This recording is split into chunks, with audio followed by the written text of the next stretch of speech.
Hello, my name is Roy Hadley, and I am the chair of the Information Security Society for the Technology Association of Georgia.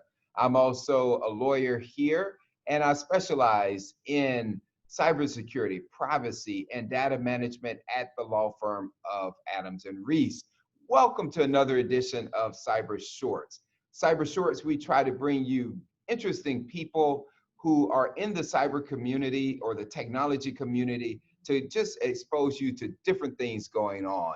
And today we have a very, very special guest that I know you're going to find extremely interesting. We have David Maimon, and David is the director of the what I would call the evidence-based cybersecurity group. I know I probably got that wrong, so David, I'm gonna let you tweak it there a little bit for us.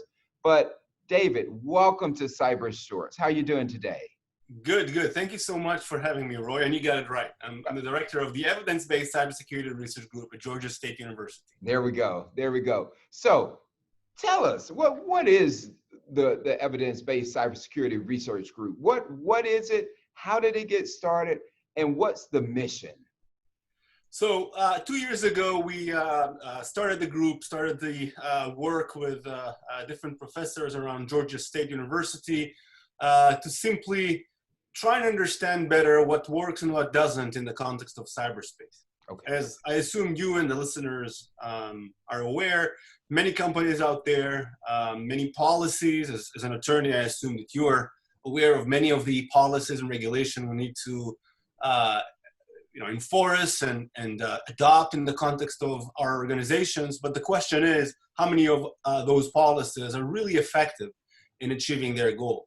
And so what the group is trying to do is essentially provide scientific evidence, rigorous scientific evidence with respect to the effectiveness of many of the tools which many companies, in fact, more than 2,600 companies around the globe are manufacturing and selling us. As well as the policies, missed policies, some of the frameworks that we commonly use in order to improve security posture on the organization, whether those policies are really effective in achieving their goals. What's unique about our group is the fact that we're very interdisciplinary.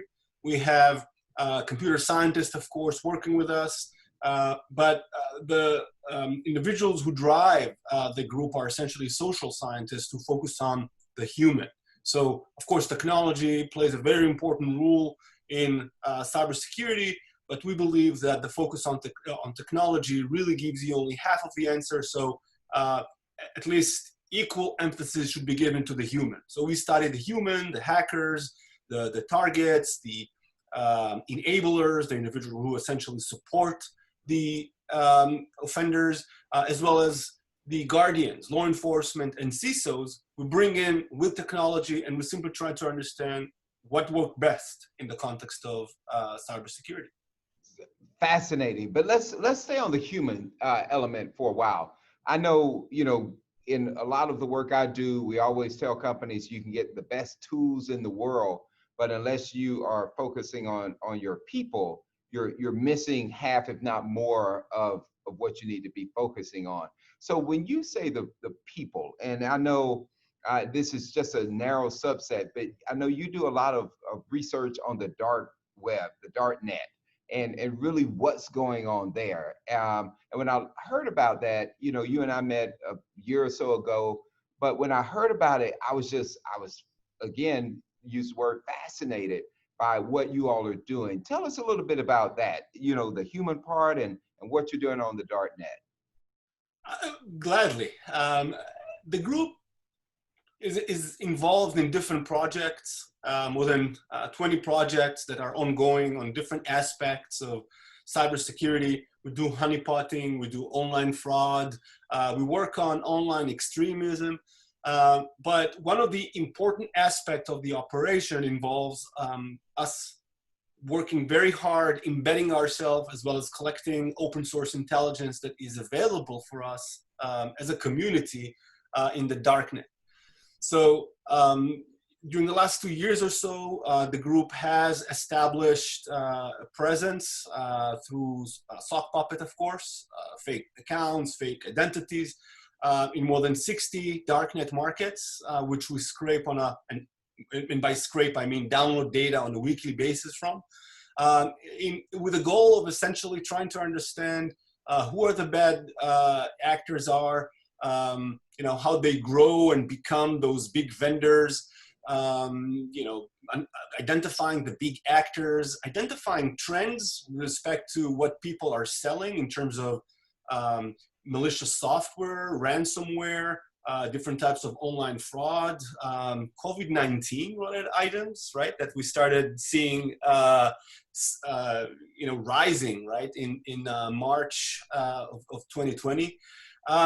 And we've been doing this for 2 years or so, so we have a lot of data, a lot of information that allows us to really understand the growth, the revenue of those markets, as well as some of the interesting trends, the weekly trends, if you want, of the commodities which is being offered for sale. We also spend a lot of time on encrypted channels.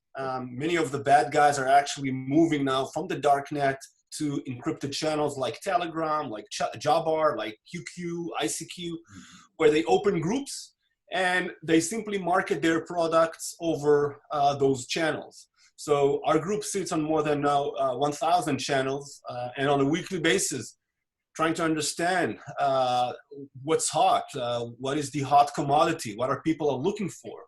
As an example, we last week, we started seeing people selling holograms. And I don't know if you know what people are doing with holograms, but the fraudsters are essentially selling those holograms in order to improve the quality of counterfeit money, as well as fake passports and fake driver license. Here in the United States, we use holograms in order to assess whether the driver license is fake or not. So these guys, forget about the fact that they have it and now they embed it on the driver license. Now they actually sell the holograms as well. Fascinating stuff that we find out there. That is fast. Now, do you share that with law enforcement? Do you work with law enforcement? Do you work with corporate America, in sharing this information? How do you put it to use? We have close relationship with DOJ here in Atlanta, great people here in Atlanta who are actually willing to sort of take some of the data that we share with them and sometimes even start an investigation based upon what we find. We work with DOJ, we work with HSI, we work with several other law enforcement agencies, and essentially what we do is we tip them about what we find. We also work with corporate America and organizations across the world, trying to help them improve their security posture by tipping them about information that we find about the company, and assess the probability of the company to really experience risks from the darknet. So, for example, one of the companies we work with expressed reservations and concerns about one particular vendor who talked about them on the darknet, and so they approached us. And one of the things that we have, because of our darknet operation, is a lot of data. So we can build a profile of that individual and then help the company really assess whether that individual worth the time and effort and actually try to engage with or not. So that's one of the things that we do for companies. We also do a lot of honeypotting and try to understand how hackers take over a home network or a bank or a hospital, and then pivot into the computers that essentially store the Holy Grail. So the answer to your question, the short answer is yes. We work with law enforcement as well as corporate America. The short answer is good, but I love the long answer.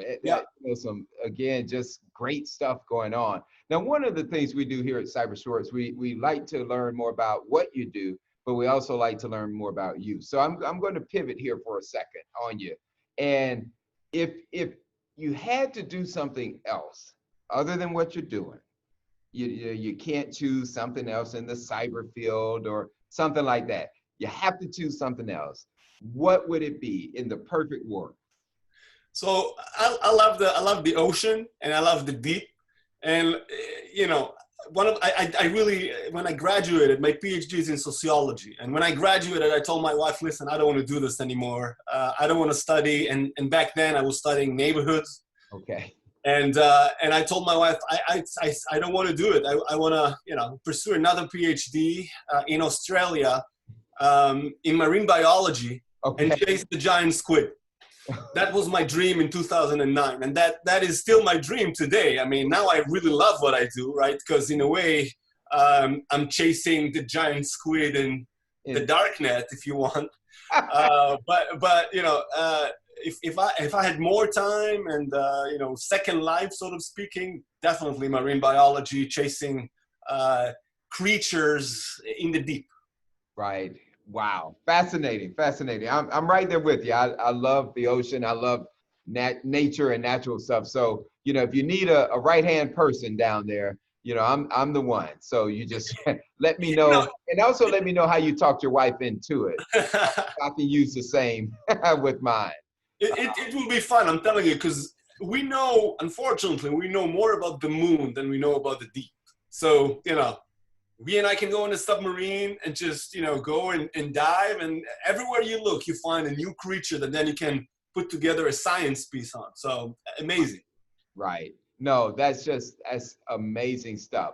So let me ask you this. If somebody wanted to get in touch with you, if they wanted to learn more about, you know, what you're doing there at Georgia State, you know, how would they get in touch with you?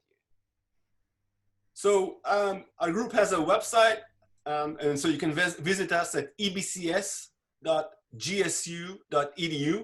Okay. And of course, we are on social media platforms. We have LinkedIn pages, we have Twitter pages, we have you know, Facebook pages. So, you know, by all means, just look for us on those platforms, and we'll be there. Okay, fantastic. And I'll put that in the notes section also, so people can click the link, even though you're not really supposed to. I'll put it down there. So one last question for you. You know, if you had to look out at the cyber horizon and all that you know coming off of the dark net and all the other great work that you do at the center, what do you think is the biggest threat facing us right now? If you had to pick one and say, this is something that we really ought to be looking at, you know, from a global perspective, what would that one thing be? Think small businesses, threats to small businesses. So both online fraud from the bad guys, as well as hacking those small businesses. Unfortunately, as I assume the listeners understand, small businesses simply do not have the resources that the larger corporations have to protect both the company and the customers from different types of cyber crimes and cybersecurity incidents. Small businesses do not. And so based on what we see on the channels and on the darknet, we see more and more people, more and more criminals, you know, targeting or trying to target those small businesses. Wow. In addition, we see many criminals, especially in this time, in this time, taking advantage out of the government efforts to help citizens with relief funds that are, you know, supposed to help them go through this really stressful period of the disease. So the bad guys are selling accesses to personal identifiers. I'm sorry, the bad guys are selling accesses to personal identifiers of individuals, and then that information is being used to defraud the government by simply submitting application for unemployment as well as loans. And that will be, and it's growing, and it will continue to be a huge issue for the government in the next couple of months or so. Wow. Great insight. And you're right. I mean, you just see it because those small businesses don't have the resources to adequately prepare, or if something happens, to respond to it. And so great point there. All right. So these are called cyber shorts for a reason. We try to keep them short and keep them interesting and informative. Two last questions. Favorite album of all time? Cone concert, Keith Jarrett on this roof playing piano. Okay, yeah, great album. And then last question, tells a lot about you, Coke or Pepsi? I no longer drink Coke or Pepsi, but you know, when I was a kid, definitely Coke. Okay, fantastic. All right, David, it has been a pleasure as always catching up with you. We appreciate it and take care. Thank you so much for having me.